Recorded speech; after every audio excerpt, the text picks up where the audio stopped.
Hi guys, welcome back to my channel. তোমরা সবাই কেমন আছো? আশা করছি তোমরা সবাই খুব ভালো আছো, আমিও খুব ভালো আছি। তো আমি আরও একটা মিনি ব্লগ নিয়ে চলে এসেছি তোমাদের সাথে। তো আমি সকাল সকাল চান টান করে রেডি হয়ে নিয়েছি। আমাদের আজকে প্রোগ্রাম আছে কুমিরমারিতে, ওই জন্য আমি এখন বেরিয়ে পড়েছি প্রোগ্রামে যাওয়ার জন্য। এখন প্যারাডাইসে যাবো, ওখানে গাড়ি আসবে, ওখান থেকে যাবো। আমাদের গাড়িতে আমি উঠেও পড়েছি, আর এখানে দেখতে পাচ্ছ তোমরা সবাই রয়েছে।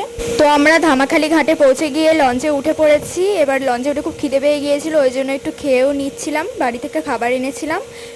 তো খেয়ে দিয়ে এসে একটু বাইরের দিকে আসলাম, এসে দেখি সবাই এখানে বসে রয়েছে। এই যে আয়ুষ, চন্দনদা, তারপরে এরা সবাই এখানে বসে আড্ডা মারছে। এই যে রাসেলদা, তারপরে অভিদা, পাপি আন্টি, অঙ্কিতা সবাই রয়েছে এখানে, তোমরা দেখতে পাচ্ছ।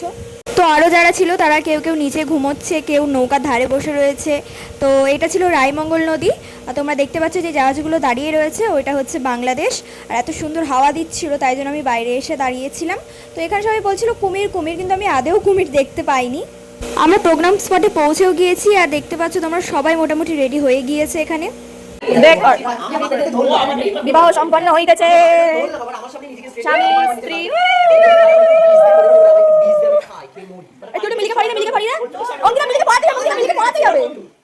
তো আমাদের প্রোগ্রাম শেষও হয়ে গিয়েছে, আমরা এখন খেতেও চলে এসেছি। খেয়ে দিয়ে এবার আমরা বেরোবো।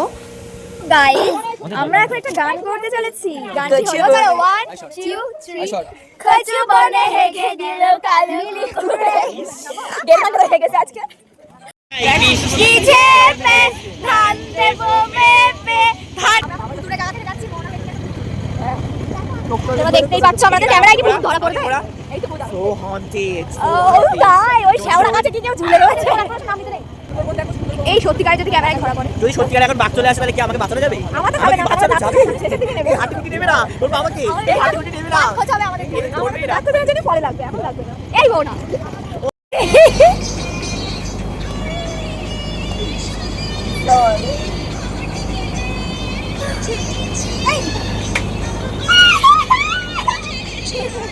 এই মরেছে।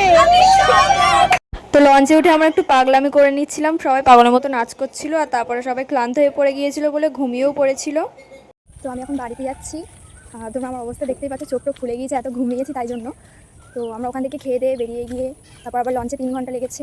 তারপরে এই ধামাখালি ঘাট থেকে আসতে এখানে প্রায় 2.5 ঘন্টা 3 ঘন্টায় প্রায় বলতে গেলে লেগেছে, তাও লাগেনি।